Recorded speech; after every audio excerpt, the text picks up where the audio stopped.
নমস্কাৰ বন্ধু বান্ধৱীসকল। অসম চৰকাৰৰ অধীনৰ প্ৰায় সকলোবোৰ বিভাগৰ চাকৰি প্ৰাৰ্থী আৰু শিক্ষাৰ্থীৰ উপযোগী হোৱাকৈ প্ৰস্তুত কৰা অসমৰ অৰ্থনীতিৰ আজিৰ এই ভিডিঅ'টো আৰম্ভ কৰিবলৈ লৈছোঁ। ভিডিঅ' আৰম্ভ কৰাৰ আগতে আপোনালোকক এটি ৰিকুৱেষ্ট, আপোনালোকে যদি এতিয়ালৈকে মোৰ চেনেলটোক ছাবস্ক্ৰাইব কৰা নাই প্লিজ ছাবস্ক্ৰাইব কৰি ল'ব আৰু বেল আইকনটো প্ৰেছ কৰি দিব যাতে সময়মতে আপোনালোকে মোৰ ভিডিঅ'ৰ ন'টিফিকেশ্যনবোৰ পাই যায়। এতিয়া আৰম্ভ কৰিবলৈ লৈছোঁ আজিৰ ভিডিঅ'ৰ প্ৰথমটো প্ৰশ্ন। ফাৰ্ষ্ট কুৱেশ্যন, অসমত চাহ গছ কোনে আৱিষ্কাৰ কৰে? ইয়াৰ কাৰেক্ট এনচাৰ হৈছে গ অপশ্যন চি এ ব্ৰুছে। অসমত চাহ গছ চি এ ব্ৰুছে আৱিষ্কাৰ কৰে। নেক্সট কুৱেশ্যন, অসমত চাহ গছ কেতিয়া আৱিষ্কাৰ হয়? ইয়াৰ কাৰেক্ট আনচাৰ হৈছে ঘ অপশ্যন 1822 চনৰ পৰা 23 চনৰ মাজত। 1822 আৰু 23ৰ মাজত। নেক্সট কুৱেশ্যন, তলৰ কোনবিধ দ্ৰব্য উৎপাদনত অসম ভাৰতৰ ভিতৰত একমাত্ৰ ৰাজ্য? ইয়াৰ কাৰেক্ট আনচাৰ হৈছে খ অপশ্যন মুগা। নেক্সট কুৱেশ্যন, বিশ্বৰ সৰ্বপ্ৰথম স্থাপিত হোৱা চাহ গৱেষণা কেন্দ্ৰটো ক'ত আছে? ইয়াৰ কাৰেক্ট আনচাৰ হৈছে ঘ অপশ্যন যোৰহাটৰ টুকলাইত। নেক্সট কুৱেশ্যন, অসমৰ প্ৰথম চাহ খেতিয়কজন কোন? ইয়াৰ কাৰেক্ট আনচাৰ হৈছে ক option Maniram Dewan. Next question, ভাৰতবৰ্ষৰ মুঠ চাহ উৎপাদনত অসমে কিমান চাহ যোগান ধৰে? ইয়াৰ কাৰেক্ট আনচাৰ হৈছে ক অপশ্যন প্ৰায় 51%। নেক্সট কুৱেশ্যন, অসমত প্ৰথমটো তেল শোধনাগাৰ ক'ত স্থাপন কৰা হয়? ইয়াৰ কাৰেক্ট আনচাৰ হৈছে খ অপশ্যন 1901 চনত ডিগবৈত। নেক্সট কুৱেশ্যন, ডিগবৈ শোধনাগাৰ কেতিয়া স্থাপন কৰা হয়? ইয়াৰ কাৰেক্ট আনচাৰ হৈছে ক অপশ্যন 1901 চনত। নেক্সট কুৱেশ্যন, ডিগবৈ তেল শোধনাগাৰৰ বৰ্তমান বাৰ্ষিক শোধন ক্ষমতা কিমান? ইয়াৰ কাৰেক্ট আনচাৰ হৈছে গ option 7.5 lakh ton. 7.5 lakh ton. Next question, যোৰহাটৰ টুকলাইস্থিত বিশ্বৰ প্ৰথমটো চাহ গৱেষণা কেন্দ্ৰ কেতিয়া স্থাপন কৰা হৈছিল? ইয়াৰ কাৰেক্ট আনচাৰ হৈছে খ অপশ্যন 1911 চনত। নেক্সট কুৱেশ্যন, বঙাইগাঁও তেল শোধনাগাৰৰ বৰ্তমান বাৰ্ষিক শোধন ক্ষমতা কিমান? ইয়াৰ কাৰেক্ট আনচাৰ হৈছে গ অপশ্যন 2.5 নিযুত টন। নেক্সট কুৱেশ্যন, অসম চুক্তি অনুযায়ী অসমত প্ৰতিষ্ঠা হোৱা তেল শোধনাগাৰটোৰ নাম কি? ইয়াৰ কাৰেক্ট আনচাৰ হৈছে গ option Numaligarh. Next question, Numaligarh তেল শোধনাগাৰ কেতিয়া স্থাপন কৰা হয়? ইয়াৰ কাৰেক্ট আনচাৰ হৈছে ঘ অপশ্যন 1999 চনত। নেক্সট কুৱেশ্যন, নুমলীগড় শোধনাগাৰৰ বাৰ্ষিক বহনযোগ্য শোধন ক্ষমতা কিমান?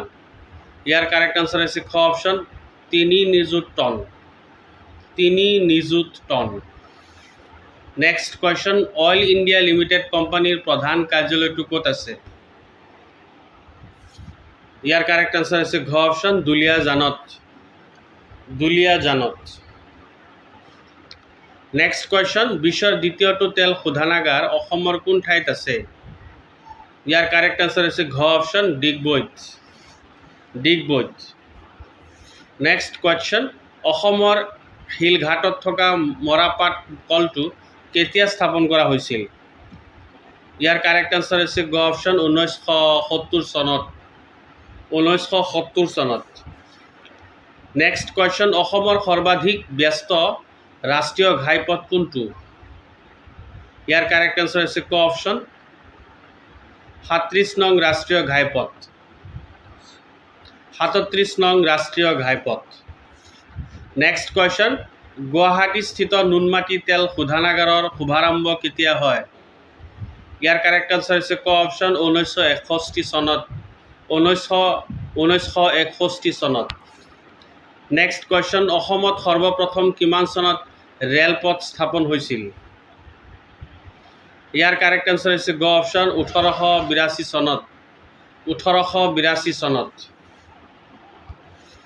নেক্সট কুৱেশ্যন, অসমৰ তামৰ আকৰ থকা ঠাইখনৰ নাম কি? ইয়াৰ কাৰেক্ট আনচাৰ হৈছে ঘ অপশ্যন ধুবুৰী জিলাৰ মহামায়া পাহাৰ। ধুবুৰী জিলাৰ মহামায়া পাহাৰ। নেক্সট কুৱেশ্যন, অসমৰ ইতিহাসত সৰ্বপ্ৰথম স্থাপন হোৱা ৰেলপথটো ক'ৰ পৰা ক'লৈকে স্থাপন কৰা হৈছিল?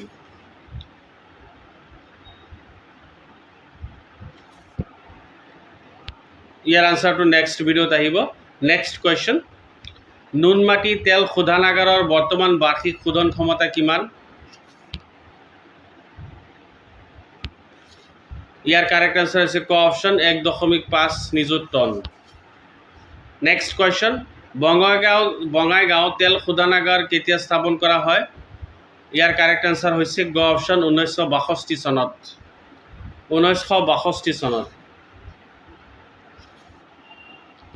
24 নম্বৰ আনচাৰ, অসমৰ ইতিহাসত সৰ্বপ্ৰথম স্থাপন হোৱা ৰেলপথটো ক'ৰ পৰা ক'লৈকে স্থাপন কৰা হৈছিল?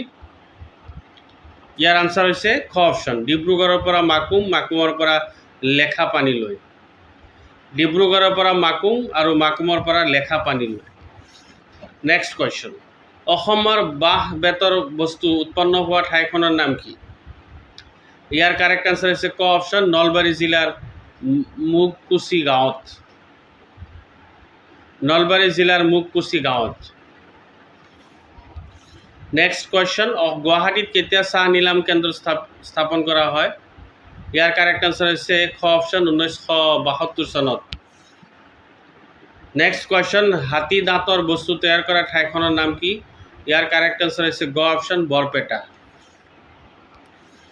নেক্সট কুৱেশ্যন, এৰী মুগা পাট কাপোৰ উৎপাদন হোৱা ঠাইখনৰ নাম কি? ইয়াৰ কাৰেক্ট আনচাৰ হৈছে ঘ option Sualkuchi. Sualkuchi. Next question, ভাৰতীয় ৰিজাৰ্ভ বেংকৰ প্ৰথম অসমীয়া সঞ্চালকগৰাকী কোন? ইয়াৰ কাৰেক্ট আনচাৰ হৈছে গ option Ganesh Phukan. Ganesh Phukan. Next question, পিতলৰ বাচন তৈয়াৰ কৰা ঠাইখনৰ নাম কি? ইয়াৰ কাৰেক্ট আনচাৰ হৈছে ক অপশ্যন হাজো।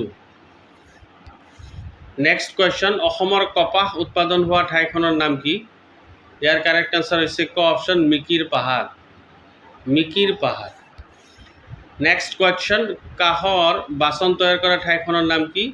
ইয়াৰ কাৰেক্ট আনচাৰ হৈছে গ অপশ্যন সৰ্থেবাৰী। সৰ্থেবাৰী।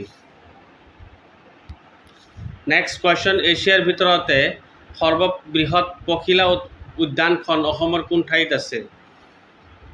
ইয়াৰ কাৰেক্ট আনচাৰ হৈছে ক অপশ্যন নুমলীগড়ত। নুমলীগড়ত। নেক্সট কুৱেশ্যন, অসম পলিয়েষ্টাৰ উদ্যোগ নামৰ সূতাকলটো কোন ঠাইত আছে? ইয়াৰ কাৰেক্ট আনচাৰ হৈছে গ অপশ্যন নলবাৰীৰ নাথকুছিত। নলবাৰীৰ নাথকুছিত। নেক্সট কুৱেশ্যন, বনস্পতি তেল উৎপাদনৰ কাৰখানা অসমৰ কোন ঠাইত আছে? ইয়াৰ কাৰেক্ট আনচাৰ হৈছে খ অপশ্যন আমিনগাঁৱত। আমিনগাঁৱত। নেক্সট কুৱেশ্যন, অসমৰ মাজেদি যোৱা আটাইতকৈ দীৰ্ঘ দূৰত্বৰ ৰাষ্ট্ৰীয় ঘাইপথটোৰ নাম কি? ইয়াৰ কাৰেক্ট আনচাৰ হৈছে ক অপশ্যন 37 নং ৰাষ্ট্ৰীয় ঘাইপথ। 37 নং ৰাষ্ট্ৰীয় ঘাইপথ। নেক্সট কুৱেশ্যন, অসমত সৰ্বপ্ৰথম কেতিয়া জাহাজ চলিবলৈ লয়? ইয়াৰ কাৰেক্ট আনচাৰ হৈছে ক অপশ্যন 1849 চনত ব্ৰহ্মপুত্ৰত। নেক্সট কুৱেশ্যন, কোন ঠাইত ৰেচম শিল্প কাৰখানাটো আছে? ইয়াৰ কাৰেক্ট আনচাৰ হৈছে ঘ অপশ্যন জাগিৰোডত।